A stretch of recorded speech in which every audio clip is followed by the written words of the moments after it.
ഈ ഒരു സമയം നിങ്ങളുടെ മനസ്സിലുള്ള ആ ഒരു വ്യക്തിക്ക് നിങ്ങളോടുള്ള ട്രൂ ഫീലിങ്സ് എന്താണ്? അല്ലെങ്കിൽ എന്ത് ഇമോഷൻസ് ആണ് അവർക്കിപ്പോൾ നിങ്ങളോട് തോന്നുന്നത് എന്നാണ് നമ്മളിവിടെ നോക്കാനായിട്ട് പോകുന്നത്.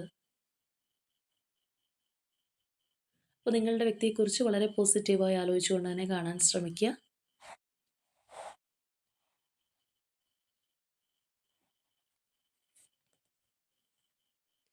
Case of pentacles, Queen of cups,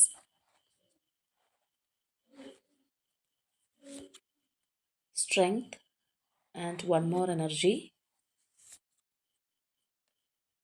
emperor. അപ്പോൾ ഇവിടെ നമുക്ക് കാണാൻ കഴിയുന്നത് നിങ്ങളുടെ മനസ്സിലുള്ള വ്യക്തി നിങ്ങളുടെ റിലേഷൻഷിപ്പിന് ഒരുപാട് ഇമ്പോർട്ടൻസ് കൊടുക്കുന്ന ഒരു ടൈം പീരീഡാണ്. അതുകൊണ്ട് തന്നെ അവർ ഈ ഒരു റിലേഷൻഷിപ്പ് വിട്ട് കളയാൻ ആഗ്രഹിക്കുന്നില്ല. റിലേഷൻഷിപ്പിൽ ഓൾറെഡി ഉള്ളവരാണെന്നുണ്ടെങ്കിൽ ആ ഒരു റിലേഷൻഷിപ്പ് ഒന്നും കൂടി ഒരു ഡീപ്പനിങ്ങിലേക്ക് പോകാനായിട്ട് അവർ ആഗ്രഹിക്കുന്നുണ്ട്. സെപ്പറേറ്റ് ആയിട്ട് നിൽക്കുന്ന വ്യക്തികളാണെന്നുണ്ടെങ്കിൽ സ്ട്രോങ് റീകൺസിലിയേഷൻ തന്നെ ഈ ഒരു പേഴ്സൺ ആഗ്രഹിക്കുന്നതായിട്ട് നമുക്ക് കാണാം. ബിക്കോസ് ഈ ഒരു റിലേഷൻഷിപ്പ് എന്ന് പറയുന്നത് സംതിങ് പ്രഷ്യസ് ആണ് എന്നവർ ചിന്തിക്കുന്ന ഒരു സമയം തന്നെയാണ്.